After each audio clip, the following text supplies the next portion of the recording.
You're listening to Release Your Resistance with Bex Beltran, episode 57.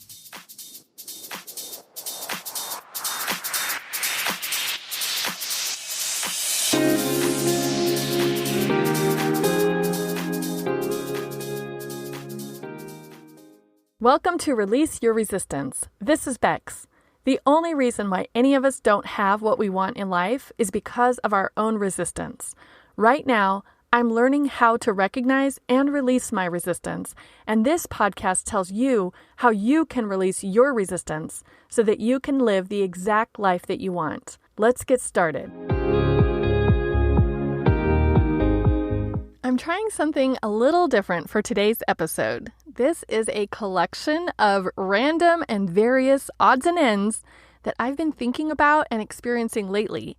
And I thought you might find them interesting, so here they are for you to hear all the odds and ends that have been in my brain recently. I will tell you about a few things that are popping out to me lately. I'll give you a little bit of a behind the scenes of my life and talk to you about what I'm listening to, reading, and watching. And then I will end with a short reading from some inner voice writing that I did earlier this week. Think of this odds and ends episode as a charcuterie board. You can take what you like and leave what you don't. Maybe you'll give something a little taste just because I'm offering it to you, even though you would never consider it for yourself on your own. Maybe you'll share it with someone you love hanging out with. Maybe you'll sample all of it and mix up all the flavors and textures, or you'll just focus on one part that you love the best and ignore the rest. You experience this episode however you want. Then, please let me know what you think. Do you like this style? Did you prefer one part over the other? What do you want more of in future episodes? Just to catch you up on my behind the scenes for the past few months, in November, my husband and I were renovating a house to move into, and we moved into it in its mostly renovated state in December.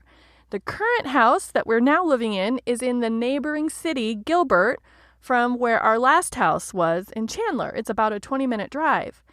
And before this whole renovation and move started, I remember joking that there must be a time warp between Chandler and Gilbert, because when I would drive over here to Gilbert, like to my parents' house or to this house, I would leave my house on time, but I would arrive late, even though there was no traffic delay or no stops along the way. I also noticed that time warp going in the opposite direction. When we were getting the old house ready to rent, I was going to meet the renters and I left on time, but as I was driving, I got a text saying, "Hey, aren't we meeting right now?" And I realized I was late and I still had halfway to go. What happened to the time? And now that I'm living here in Gilbert, I'm wondering if there really is a time warp here, because I'll start something and then decide to check the time and notice that hours have passed, even though I just started doing it. So I have unaccounted for minutes and hours since moving to Gilbert, and I'm kind of jokingly blaming it on a time warp. What do you think? Do you have any experience with time warps? I want to hear about them. Or do you have an alternate explanation? Probably the most logical and obvious being that I'm actually not leaving the house exactly when I thought I am, and I'm getting myself carried away with whatever I'm doing and not noticing the time. Let's talk about a phrase that I have been thinking about a lot lately. You've probably heard me mention that I host a monthly pod club, which is like a book club, except we listen to one podcast episode instead of reading an entire book. And then we just get together on Zoom and discuss our thoughts. And if you want to join, just go to bexb.org/let's meet to get the details for next month's pod club. That's bexb.org/let's, L-E-T-S, meet, M-E-E-T. We listened to an episode about money and under-earning, and it was super interesting, and we had a great discussion. I love hearing everyone's perspectives and what stood out to different people. And one quote in that episode that really stood out to me is, You can never get enough of what you don't really need. What an interesting expression, right? What does it even mean? What is it referring to? It's one of those expressions that sounds that it could be deep, but also kind of like it doesn't really mean anything, like a falsely profound expression. But it has been so meaningful to me ever since I heard it, and it keeps on popping up for me in different ways. So what do you think? If you don't really need something like food or money or attention, but you find yourself craving it or binging on it, it implies that you're trying to fill up with something that can never fill you, or maybe that you're trying to fill a hole that doesn't even exist. I have got a lot more thinking to do on this expression, and I am so curious what your reaction to it is. And now that I've brought it up to you, I wonder if it will start popping up for you in your awareness the way it has been for me. I also want to share a few of the lessons that I've realized in going through this whole renovation and moving process. As soon as I started noticing how much resistance was coming up for me and how much practice I was getting in recognizing and releasing that resistance, I started to write down some of my lessons and some of the analogies that I was noticing, and I noticed so many. And I will probably come up with even more as time passes and as I get distance and as I get fully settled into this new place. So if you want a full episode of lessons learned from renovation and moving, let me know. But in the meantime, here are two of them. My brain kept telling me there's so much to do and it's never ending. Literally, I caught myself thinking those exact phrases. And when I thought those things, I felt overwhelmed and I felt sorry for myself, and it was not motivating or empowering.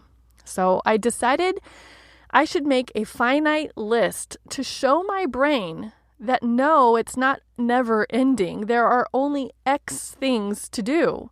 And before I even made that list, just imagining myself making a list and putting those things down on the list, my brain calmed down. Isn't that so interesting? When it told me the renovation was never ending and we would never be fully done, I believed it, and it scared me. As soon as I thought, okay, let me put all those things down on paper, my brain couldn't argue with the logic that no matter how many things I put, even if it was multiple pages, it would be a finite number. And eventually, we would finish the list. I didn't even need the physical list to feel better. I just needed to disprove the threatening, scary thought that my brain was believing. And then, since I did end up making the list, it has been so fun and encouraging and exciting to check things off as we finish them and see how much progress we are making. The second lesson is also related to feeling overwhelmed and hopeless because there was still so much to do. It was on the opposite end of the move. So once we had moved like 99% of our stuff to the new house, I kept going back to the old house to get all the stragglers, all the little random stuff that wasn't important enough to be included in the major packing and moving. Again, I noticed myself dreading going to the house because I didn't want to feel that overwhelmed feeling. So I realized I could pre-plan on having that feeling and just accept it instead of resist it. And once I accepted that, yes, of course I was going to feel overwhelmed as soon as I saw all that random little stuff, then I could plan on an intentional response to deal with that overwhelm. I should have written down how I solved that since I can't remember the specifics now, even though that was just a few weeks ago.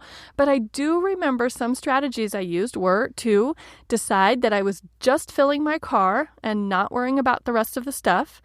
And I also made sure that I had something interesting and uplifting to listen to as I packed, and that helped me so much. And now the moving is done and unpacking and putting away is mostly done, and we're not splitting our time and energy between two houses anymore. So I have had time to read and watch shows again. And I surprised myself with some of my choices. Lately, I've been getting my book and show recommendations from an online forum that I really like. So usually for books, when someone in the forum recommends it, a book, and it seems like that I would like it, or multiple people talk about the same book, I'll go to my library account and I'll put that book on hold, or I'll add it to my wait list, since usually those books are never immediately available. And then when the book does become available, if I have time to read it, I'll dive in. So I am not really choosing the books that I read based on what I feel like reading. I'm just reading whatever becomes available when it becomes available. So because of wait times, I recently read the book, The Nothing Man, right around the same time that I watched the Netflix series Night Stalker.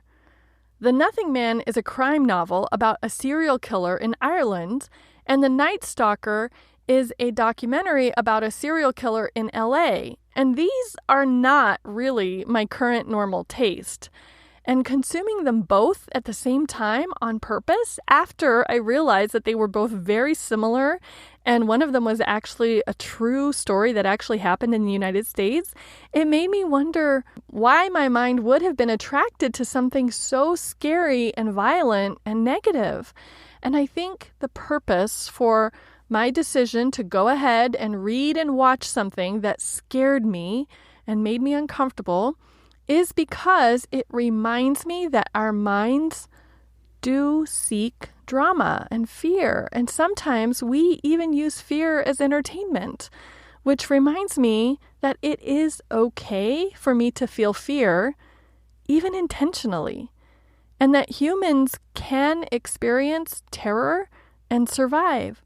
So even though I felt that fear and a little bit of terror as part of my own personal quote-unquote entertainment, which is weird to think about, that experience of consuming those at the same time and wondering why I wanted to was like a little interesting reminder for me about my thoughts and my feelings.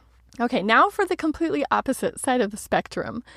The book that is currently having the biggest impact in my thoughts right now is The Surrender Experiment by Michael Singer.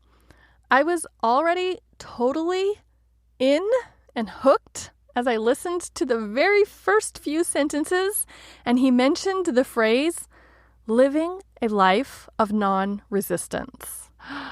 I had no idea what the book was going to be about and continued to be surprised and gratified and inspired as the narration continued. I will admit that I did have some prejudice going into the book and throughout most of it. I am not proud to share this, but I really did have some judgments about listening to the story of how a privileged, educated white male in the United States seemingly had so much handed to him as he went about his life. Even as I was noticing those judgy thoughts from my own brain, I was also questioning them too, though. I thought, well, why am I thinking that he had everything handed to him? Why am I thinking that his life was so easy? It's because of the way he's telling the story. What he's choosing to include and what he excluded, what perspective he's sharing, how he's spinning the events that occurred. I realized I have that option too. We all do. We all get to choose how we tell our own stories to the rest of the world and to ourselves. That realization wasn't new for me. In fact, I mentioned my belief that life is the story I tell myself. It's one of the concepts that changed my life. But for some reason, being reminded of that concept, which I love, in this context, really excited me. It made me want to go back over the events of my own life and retell myself my own story in the style of Michael Singer. The premise of the Surrender Experiment is answering this question. Am I better off making up an alternate reality in my mind and then fighting with reality to make it be my way? Or am I better off letting go of what I want and serving the forces of reality that created the entire perfection of the universe? Whoa, what a concept. It's basically asking, should I resist what's happening or should I surrender to what's happening? I think 2020 set me up for being ready to receive this book. 2020 taught all of us, and me personally, that control is an illusion. My word for the year of 2020 was resistance, getting to know it, recognizing it, and releasing it. And after focusing on resistance for over a year now, I realize this is a long process. You know the expression, you don't know what you don't know? Now, after being a resistance researcher for about the past 18 months, I am seeing how much I don't know yet. And this book gave me a perfect mentor, even if he is a privileged white male. And speaking of perfect, you know I love that word, and the subtitle of this book is My Journey into Life's Perfection. Oh, what a perfect title! Don't you love that? So as soon as I finished the book, I went back to my library app where I was listening to it, and I clicked Start Over. I cannot wait to re-listen and pick up on all of the parts that I glossed over or that I didn't pay close enough attention to the first time. Plus, now that I know about this plot twist in his story, I will be listening with a different perspective the second time around. Have you read this book or heard of it? I am so excited to meet other people who know and love this work, to hear their perspectives and share their insights. So let me know if that's you, or if this is the first time you're hearing of it, and if you would like me to do a more in-depth book report and think that I should do an entire episode on my reactions and my realizations from the book, let me know that too. And I just want to add how funny I find this, that I had this whole plan outlined for season 2 of this podcast. I had some future teachers I was pretty sure I'd be talking about and specific books I thought I would be discussing, and this wasn't even on the list. But I have felt such a shift in me this past week, and I cannot wait to see what else comes because of this experience. Let's finish up today with part of some writing from my inner voice. You know, I have my beloved morning ritual, and sometimes as I'm journaling, I drop into my inner voice to ask a question or to get some guidance. And sometimes I get a nudge that I should ask my inner voice, but I resist. And that is my mind fearing whatever the inner voice has to say, not being in control. So this specific morning, I got the idea that I should drop into my inner voice, but I didn't really have a specific question or a problem that I wanted guidance on. So my mind told me, no, you don't need to. I am so glad I did not resist that invitation. So here's what I wrote. And as you listen, I hope you consider the answers that I got as direct answers for you, too. That is why I am sharing this almost verbatim. I hope these answers give you something to think about and feel inspired by. Why am I having this inner voice conversation today? To connect. Connect with what? Yourself, me, your true essence, your knowingness, the place in you that doesn't doubt and doesn't fear and only knows and loves. What does that connection do for me? It makes you whole. That's the reason you connected so much with the phrase, you can't get enough of what you don't really need. When you are whole, you know you don't need anything. Do I feel whole now? Not often. Why not? Scared. Scared of what? Scared this can't be true. What if you're wrong? What if I am wrong? It's not. You don't need reassurance. But I think I do. You don't need assurance. If you need it, there's no such thing. Remember, you can't get enough of what you don't really need. You think you need it, so you can never get enough. You are already whole without any assurance. You don't need to try or prove or improve anything. Be open. Be curious. Be generous. Be allowing. Be present. That's all. I love rereading that to myself and to you. And I love how that phrase even popped up from my inner voice. And that brings us to the end of this Odds and Ends episode. I am really curious about what you think about this and if there's a section that you liked better or a part that you want to hear more about. So please send me an email at hi@bexb.org. That's hi@bexb.org. Or leave me a comment at bexb.org/odds, ODDS, to let me know what you think. Thank you so much for listening. Have a wonderful day, and I'll talk to you next week.